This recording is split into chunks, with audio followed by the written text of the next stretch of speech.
আমরা আবারও নিশ্চিত হতে চাচ্ছি যে কোনো মাইকে আমাদের কোনো অমুসলিম অতিথি আছেন। হ্যাঁ ভাই, একজন আছেন। ওকে, প্রশ্ন করুন ভাই। শুভ সন্ধ্যা ডক্টর জাকির এবং যারা উপস্থিত আছেন। আমার কোনো কিছু বলার আগে আমি কেবল বলতে চাই, আমি যা জিজ্ঞেস করছি তাতে কাউকে অসম্মান করা আমার লক্ষ্য নয়, এবং এবং এবং সবার কাছে আমি খুবই তরুণ, তাই কিছু বেঠিক বললে আমাকে ক্ষমা করবেন। আমার প্রশ্ন হচ্ছে, যতদূর আমি দেখেছি এবং জেনেছি, আমার চতুর্পাশে আমি দেখেছি ইসলাম প্রতিমা পূজায় বিশ্বাস করে না। তাই আমি জানতে চাই প্রতিমা পূজায় বিশ্বাস না করার কারণ কি? এটা আমার প্রথম প্রশ্ন। ভাই প্রশ্ন করলেন যে তার বিশ্বাস মতে ইসলাম প্রতিমা পূজায় বিশ্বাস করে না। কেন ইসলাম প্রতিমা পূজায় বিশ্বাস করে না? যে কারণে ইসলাম প্রতিমা পূজায় বিশ্বাস করে না তা হচ্ছে এটা নিষিদ্ধ। পয়েন্ট নাম্বার 1, আপনি ঈশ্বরের প্রতিমা বানাতে পারেন না। ঈশ্বরের প্রতিমা বানালেন, আপনি ঈশ্বরকে অবমাননা করলেন। ধরেন আপনি প্রতিমা বানালেন এবং ধরেন প্রতিমাটা পড়ে গেল, প্রতিমাটার কি হলো? সেটা ভেঙে গেল। যদি প্রতিমা নিজেকে সাহায্য করতে না পারে, কিভাবে আপনাকে সাহায্য করতে পারবে? স্যার, কিন্তু এখানে আমার পয়েন্ট হচ্ছে, যদি ঈশ্বরের প্রতিমা থাকে সেটা আসল ঈশ্বর না হতে পারে যিনি বিরাজমান, কিন্তু এটি আমাকে তার প্রতি উপাসনায় সহায়তা করে, প্রার্থনায় মনোযোগ বাড়িয়ে দেয়। যদি এটা সাহায্য করে আসল প্রার্থনায় মনোযোগ বাড়াতে, আপনার কি ধারণা এটা কি ঠিক? ভাই বলছেন যে সে প্রতিমা যদি ঈশ্বরের প্রতি মনোনিবেশে সহায়তা করে সেটা কি তার জন্য ভালো নয়? কিন্তু ঈশ্বর যখন বলছেন আমার প্রতিমা বানিও না, তবুও কি আপনি বলবেন এটা স্রষ্টাকে মনোনিবেশে সাহায্য করে? এটা কি ঠিক না ভুল? যদি আপনি ঈশ্বরকে ভালোবাসেন তাহলে তাকে মান্য করবেন কিনা? যদি আপনি ঈশ্বরকে ভালোবাসেন তাকে মানতে হবে। ধরুন আপনি একটা কোম্পানিতে কাজ করেন এবং বস আপনাকে বলছেন যথাসময়ে অফিসে আসুন, আপনাকে ঠিক 10টায় আসতে হবে। আপনি বলবেন না, আমি যদি 11টায় আসি আমি ঘুমাবো, আরো ফ্রেশ থাকবো, আমি 11টায় আসবো। সেটা কি ঠিক না ভুল? সেটা ভুল। এরপর কিছু লোক আসলো 10টায়, কেউ 11টায়, কেউ বা আবার আসলো 12টায়। না কিন্তু আপনি জানেন আমি ভালো কাজ করতে পারি। কেউ আসলো 1টায়, আবার কেউ আসলো 2টোর সময়। আপনার কি ধারণা কোম্পানিটি ভালো চলবে? না, আমি আমার বসকে খুব ভালোবাসি।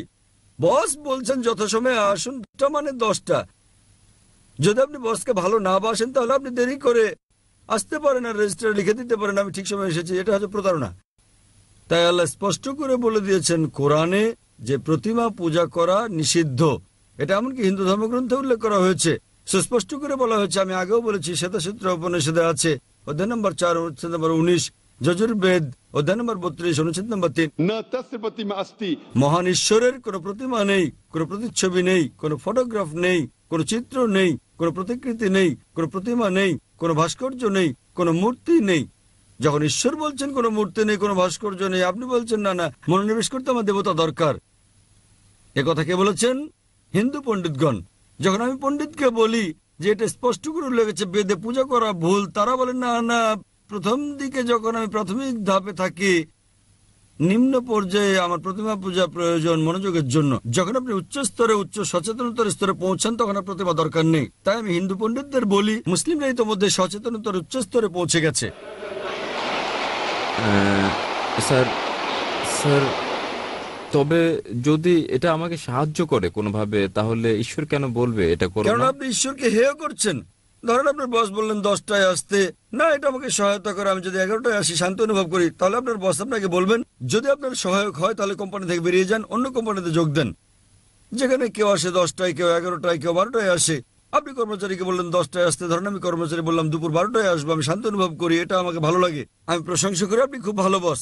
আপনি কি পছন্দ করবেন? প্রতিদিন আপনি বলেন আমার বস খুব ভালো, আমার বস খুব ভালো, আপনি তসবিহ জপেন, আপনার জপমালা আমার বস খুব ভালো। অন্য কর্মচারীরা বিকেলে আসে, 2টোর দিকে আসে, আমার বস খুব ভালো, আমার বস খুব ভালো। বস বলবেন ভাই আপনি আমার প্রশংসা বন্ধ করেন, সময় মতো অফিসে এসে কাজটা করেন। তাই আপনার ঈশ্বর, আপনার স্রষ্টা আপনার ধর্মগ্রন্থে আপনাকে বলেছেন, হিন্দু ধর্মগ্রন্থে, খ্রিস্টান ধর্মগ্রন্থে, মুসলিম ধর্মগ্রন্থে প্রতিমা বানিও না। আপনি ঈশ্বরকে অবমাননা করছেন। এত ক্ষমতাবান ঈশ্বর, তার প্রতিমা বানাচ্ছেন। কে প্রতিমা বানাচ্ছে? কে বানাচ্ছে? মানুষ। তখন ঈশ্বর বলবেন আমি মানুষ জাতিকে বানিয়েছি, এখন মানুষই বানাচ্ছে আমাকে। কি বোকামি এটা!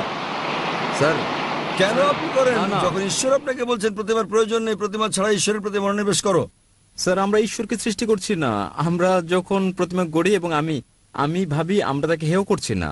যখন আমরা প্রতিমা বানাই এটা কেবলই তার একটি আকৃতি বানানো, এবং আমার ধারণা এটা তারই অংশ বিশেষ, যদিও তিনি সেখানে থাকেন না। উল্লেখ আছে স্যার আমি হিন্দু নই, আমি বেদে বিশ্বাস করি না। তাহলে কি আপনি খ্রিস্টান?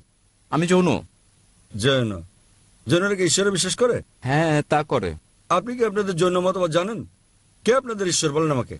স্যার প্রভু মহাবীর। তিনি হলেন ত্রিতাঙ্কা, তিনি ঈশ্বর নন। আপনি জৈন মতবাদ জানেন না? স্যার আমি নাও জানতে পারি না। জৈন মতবাদ একটি নাস্তিক্যবাদী মতবাদ। জৈন মতবাদ একটি নাস্তিক্যবাদী মতবাদ। আপনি কি হিন্দু ধর্মকে জৈন মতবাদের সঙ্গে মিশ্রিত করছেন? স্যার আমি বলছি যে আমি হিন্দু নই। আমি জানি আপনি হিন্দু নন, কিন্তু আপনি জৈন হলে এবং আপনি বলছেন মহাবীর ঈশ্বর, আপনার জৈন গ্রন্থে কোথায় উল্লেখ আছে মহাবীর ঈশ্বর?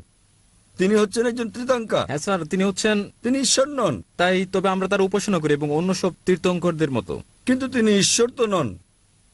মহাবীর কি বলেছেন আপনাদেরকে তার উপাসনা করতে? না আমি এসব পড়িনি। আপনি জানেন না তাই আপনাকে বলছি। আপনারা জানেন না মহাবীর কি বলেছেন এবং আপনারা বলছেন মহাবীর হলেন তীর্থাঙ্কর। এটা কি আপনার কর্তব্য না যে মহাবীর কি বলেছেন তা খুঁজে বের করা? হ্যাঁ স্যার তাই। তাহলে আমি কি করবো? তার মানে আপনি একজন অযৌক্তিক মানুষ।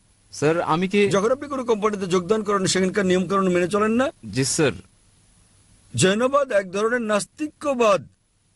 তাই তারা সেখানে বিশ্বাস করে যে যারা জীবন লাভ করে তাদের মৃত্যু জন্ম জন্ম মৃত্যু জন্ম মৃত্যু হয়। যদি আপনি এই চক্রমুক্ত হন, যখন আপনার কোনো ইতিবাচক নেতিবাচক দিক থাকে না, তখন আপনি লাভ করেন নির্বাণ মোক্ষ।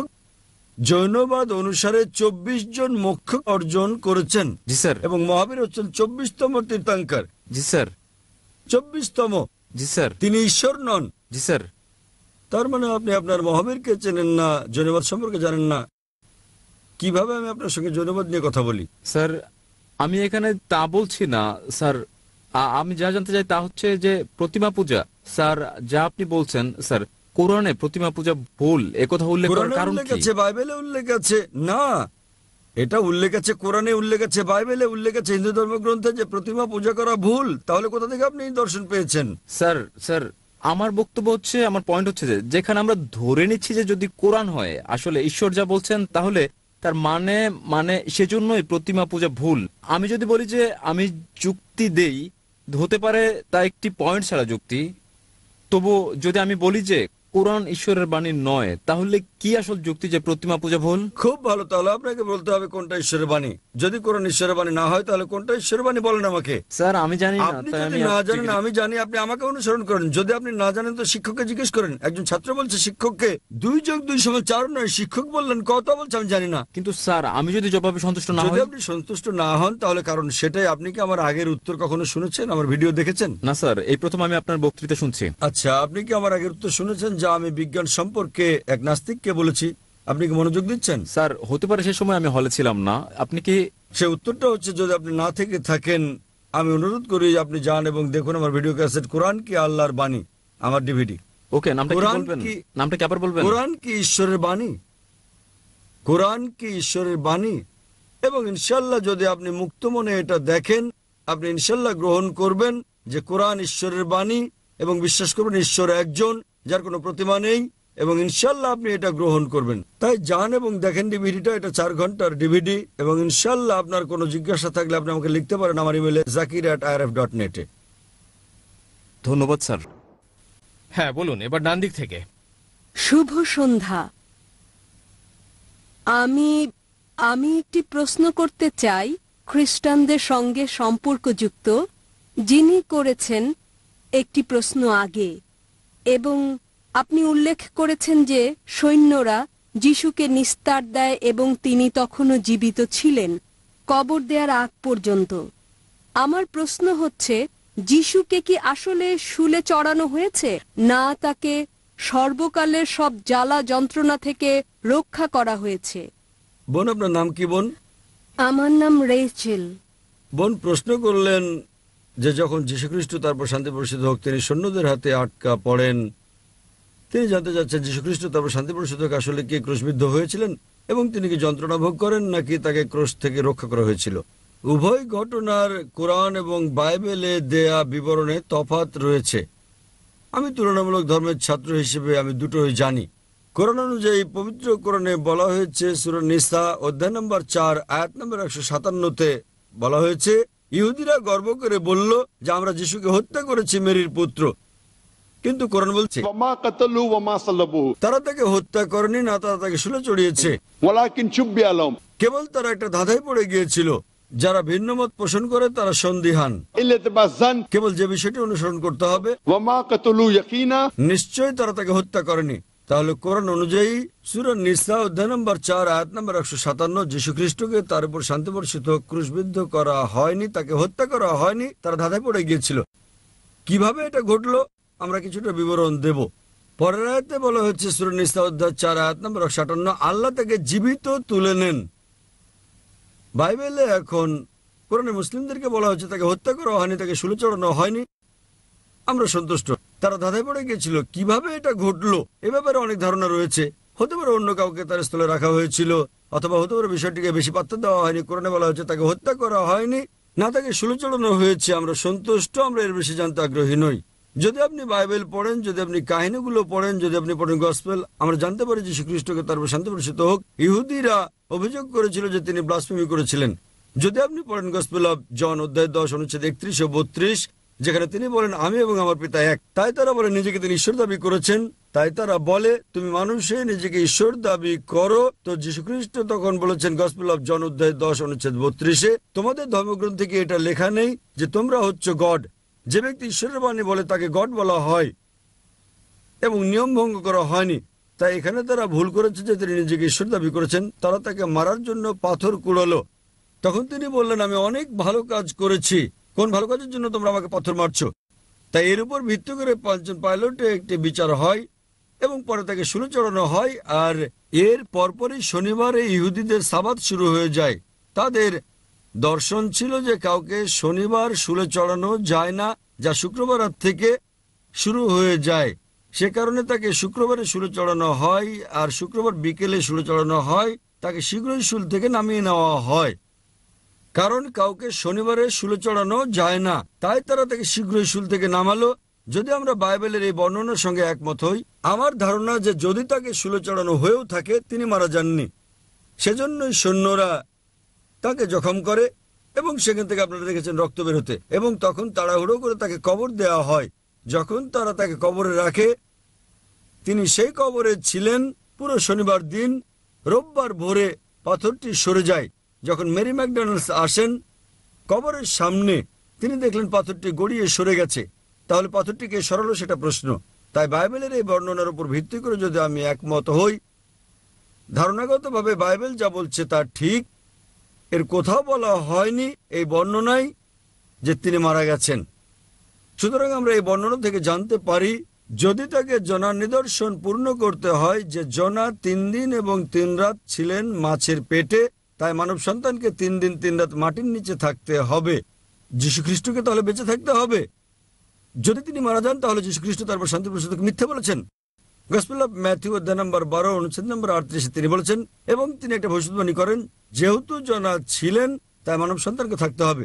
যদি জনা জীবিত থাকেন তাকেও জীবিত থাকতে হবে। একজন ছাত্র হিসেবে বাইবেল পড়ার পর আমার ধারণা হয়েছে, গবেষণা করার পর আমি বিশ্বাস করি না যে যীশু খ্রিস্ট মিথ্যে বলছেন।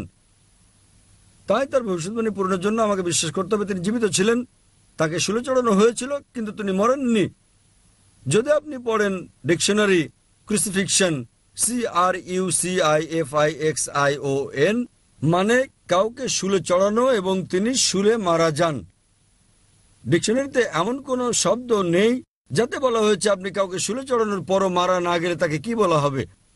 তাই আমাদের নতুন শব্দ তৈরি করা হয়েছে ক্রুসিফিকশন, CRUCIFICTION। এটা একটা কল্পকাহিনী, একটা গল্প। তাকে শুলে চড়ানো হয় কিন্তু তিনি মারা যাননি। তাই আমি বিশ্বাস করি যে যদি আমি বাইবেলের সঙ্গে একমত হয় এটা ঠিক, এবং যীশু খ্রিস্ট তারপর শান্তি প্রসাদকে মিথ্যে বলেননি। এটা ছিল ক্রুসিফিকশন, FICTION। এটা ফিকশন নয়, FIXION। আশা করি বোন উত্তরটা পেয়েছেন।